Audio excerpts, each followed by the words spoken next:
Could Dodge's new mystery engine be a twin-turbo V8? Is an all-new design, smaller, more efficient, and packed with cutting-edge tech, like maybe dual overhead cams and turbochargers integrated directly into the cylinder heads? What if I told you this is not just speculation? What if I told you that Dodge has been working on a high-tech V8 successor all along, and the pieces are finally starting to fall into place?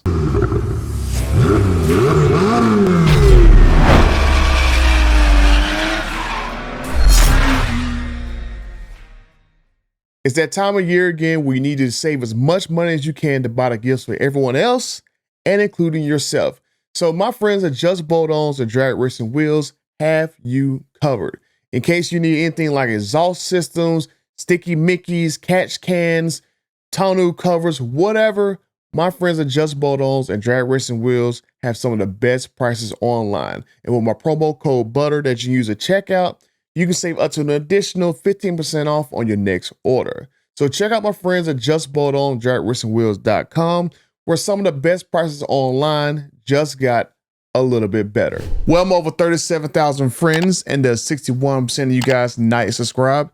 It's time to connect some dots, because buckle up, because we are going to dive into a story of rumors, leaked patents, insider information, and a timeline of events that might just reveal Dodge's plans for the next big chapter in American muscle cars. One of the biggest blunders in the last decade of automotive history is the gap between Dodge doing the introduction of the Hellcat 2015 and the rumored Banshee EV successor in 2025, if that vehicle even arrives. This is the Charger Daytona SRT Banshee.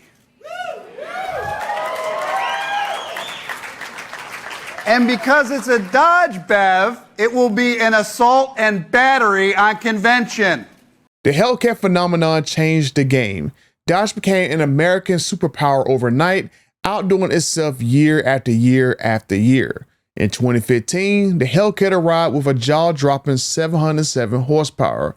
By 2018, the Demon resets the bar with 840 horsepower, drag radials, a race crate, destroying supercars, and also had a trans brake to boot. By 2019, the next year, here comes the Red Eye, pushing the Hellcat even further for everyone else with 797 horsepower and being possessed with some tech from the 2018 Demon. In 2020, the super stock flexes Dodge's muscles on the drag strip, but it is a watered down 2018 Demon, but is a lot more accessible to customers and is armed with 807 horsepower. And then finally in 2023, during the last call years, the Demon 17 unleashes 1,025 horsepower on E85, but all that momentum was thrown off the rails when FCA merged with Stellantis.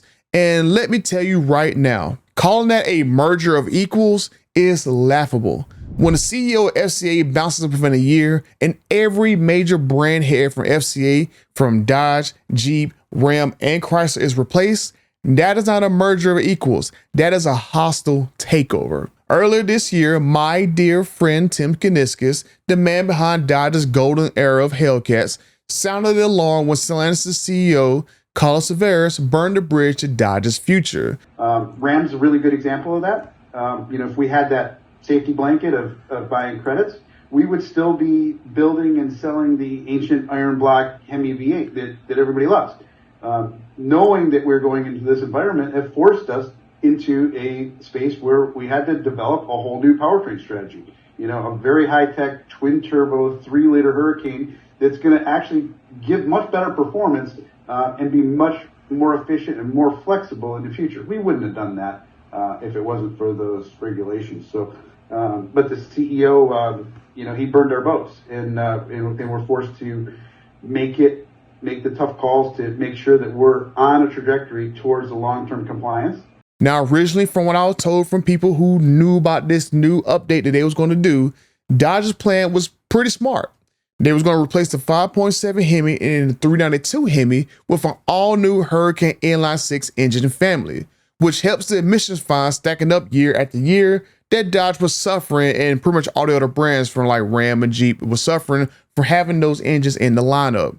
And then after they introduced these engines to replace the 357 and 392, Then they were going to introduce a next-gen V8 engine to complement the Hurricanes. If you wanted that big V8 power, now it's time to step into Hellcat territory, and everyone will truly know what you were rocking: a vacuum cleaner engine or the baddest V8 on the streets. No more wide-body scat packs or 5.7 HEMI cars taking the lusters from seeing a Hellcat, a Red Eye, a Superstock, or a Demon 170. Which is one thing I did not like by Dodge's lineup, because they effectively blurred the lines between Hellcat, RT, and Scat Pack, and that kind of killed the mystique for me of owning a 6.2 liter supercharged HEMI V8 engine. Now, this lineup of multiple V8 engine sizes should have been simplified years ago.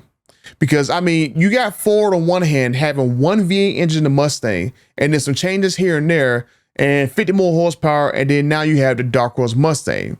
Ford was keeping things very simple, very efficient, and then the EcoBoost engine in the very cheap models. Not a Pentastar, a 5.7, a 392, a 6.2, a 6.2 high output, and a 6.2 Elephant in one engine year. That's a lot of engine options that you had in literally 2023. The last call literally had the last call for 6 different engines. But Carlos Tavares scrapped the plan of Hurricanes to only replace the lower end 5.7, the 392, and ditch the V8 new one sitting at the top of the lineup, and change that completely to Hurricanes for anyone who wanted gasoline engines, and put an EV at the top for the crown of Dodge's flagship models, including flagship models from Jeep, Ram, Chrysler. All the flagship models now are EVs, which going in, we're several months in, and it is a utter disaster with everyone rebelling against this idiotic notion that Carlos Tavares spearheaded. And now you see, with the result of all this nonsense several months in, that now Hurricanes are being pushed faster into Dodge vehicles, and suddenly there's a chatter of a new V8 project that's been dusted off. So what do we know about this new mystery V8? Well, here's what I've learned together from insider leaks, some patents, and some careful dot connecting that's going over the past several months. Now, I first caught wind of this project last year in October, and at that time, I was told that there was going to be a new V8 that's going to have some modern updates. Now, I'll let my past self tell you right here what was going on from what I heard back then. I've been hearing the whispers of a new HEMI engine in the early stages of development, so the details about it are very scarce at the moment. Now, from what I heard from a few sources, the engine will be all new and designed with flexibility in mind. Now, I've heard a couple of them tell me direct injection, some fuel efficiency tech, so you probably have some cylinder activation nonsense or some other stuff that you'll find on more modern engines. I heard force induction, which I'm pretty sure is going to be turbocharged at this point. I don't think a supercharger is ever going to come back to a brand. And I heard a new hybrid system, which makes sense because from what I've known about the hybrid system for the last few years, they was having problems with it, and that's why we still have not seen any inline 6 hybrid vehicles, because the Grand Cherokee, that's an inline 4 hybrid, but Jeep did confirm that they were gonna make an inline 6 hybrid system. Maybe this new HEMI and that inline 6 engine gonna use the same style system in the future, so maybe, who knows? Now, I know everyone's very skeptical that this is actually possible, but I've made bold predictions before. Just like I said back in 2021 in this video right here, that a detuned Elephant was coming, and then 2 years later, now we got 4 Elephants. So I was actually wrong about the Elephant. We actually got 4 of them, and one of them is inside the Demon 170. I know some people are gonna play some madness in the comment section. There's no Elephant in the Demon 170. It is the Elephant engine. It's the D171. Only thing they changed out of the crate engine and the Demon engine is the camshaft. That's all they changed. And then a couple months later, when the situation with the active duty soldier and the Demon 170 caused a social media firestorm, I had yet another interesting conversation with someone within Dodge, and they told me that this new V8 was originally destined to be only a crate engine, but that will depend on the political climate coming later on in the year, which is right now.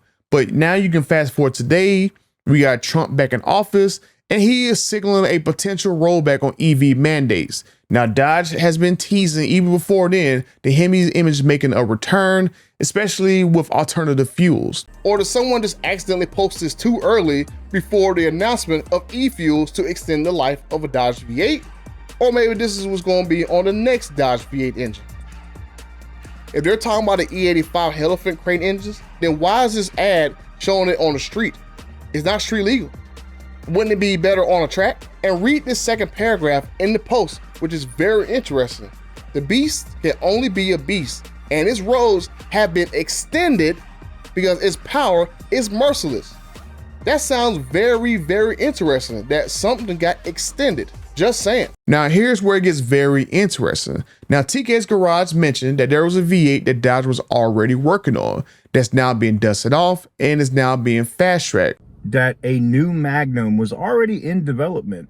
A new V8 Magnum was already in development, and now it's being accelerated. For the longest time.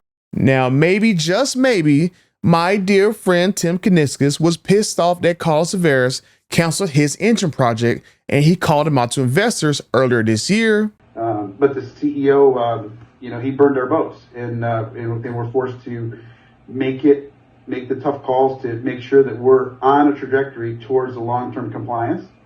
He put in a 2 weeks notice when he learned that this project was probably not going to be started, and he got the freak out of Dodge, pun intended. Now, with this election over, Trump is in, TK gets wind of the resurrected V8 project, and now the dots are starting to be connected. This could be the project that I heard about last year, and this could be why Kuniskis left so suddenly. So you have in October, this project I heard about was that was in motion. Then I heard about in January that this was going to be a crate engine with new technology in there. Then you had around like March, April during an investor meeting that Tim Kuniskis called out his boss. And then you have in June of this year that Tim Kuniskis left Dodge within 2 weeks. And now we have the election results back in November. Now all of a sudden we hear that Carlos Tavares, he's going to be out in 2 years. This V8 project is getting revived, and we got Trump saying he's going to reduce or remove EV mandates on day one. And another thing that TK said in his video that I thought was very interesting was a possibility of a dual overhead cam V8.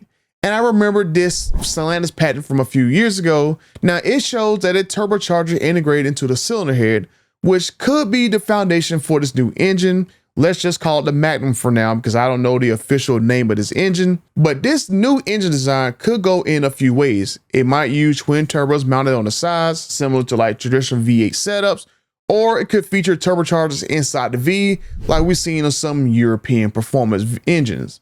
But here's the kicker. A smaller high-tech V8 like this could easily hit 700 to 800 horsepower, depending on the displacement. Now imagine if Dodge makes let's call it a 4-liter twin turbo engine. You could have a very compact powerhouse that can fit into a lot of vehicles. Now, if they stretch that to like a 5-liter engine, we're talking about something that's like in the GT5 territory, but with more power. The possibilities are very endless, but that will depend on Stellantis' willingness to take the risk, which they've already been unsuccessful in trying to get these EVs out, with them being delayed and delayed and delayed and delayed. Because I could have sworn in the summertime we were supposed to have Charter Daytona EVs, and then they got delayed to the fall, and then they got delayed to the winter, and then they got delayed until early next year. And now they're not even come out till summertime of next year because of all the crap going on behind the scenes that me and TK and OC Motivator have reported. But the big question is, whether Stellantis will actually let this engine live up to its potential with all the fares going on with all these EVs. Will it be a worthy successor to the HEMI, or maybe even just surpass the Hellcat's legacy? Or will it be neutered into something more mundane to fit within emissions rules? My dear friend Tim Kuniskis clearly had big plans before Stellantis burnt the bridge. And let's not forget, he quit shortly after calling out Carlos Tavares for ruining Dodge's momentum. His frustration might just be tied to this very engine project being paused and restarted after his departure. If this Magnum V8 makes it to a Charter Daytona, it could be the ultimate way to close the chapter on Dodge's Hellcat era, or maybe just be the start of something even bigger, better, a new generation of muscle cars that balance power, efficiency, and modern technology. But here's the hard truth. Stellantis is at a crossroads. They've lost billions of dollars chasing EV mandates that have driven away loyal customers. Sales have dropped, and the once unstoppable Dodge brand has taken hit after hit after hit. They need a win, and they need to win very badly. So the question is, will Stellantis double down on EVs still, Or will they give Dodge the freedom to unleash the tiny but mighty Magnum V8? And only time will tell. But what do you guys think? Will Stellantis allow Dodge engineers to deliver a true successor to the HEMI? Or is it just another pipe dream until the Europeans screw up again with these EVs? Could this tiny but powerful Magnum V8 be the engine that finally puts the Hellcat era to bed? Or will Stellantis bow to EV mandates and lead the muscle car fans in the dust? Let me know what you guys think. And if you're curious as I am to see what's next, make sure you guys like, subscribe, and stick around. And until the next time, I'm out.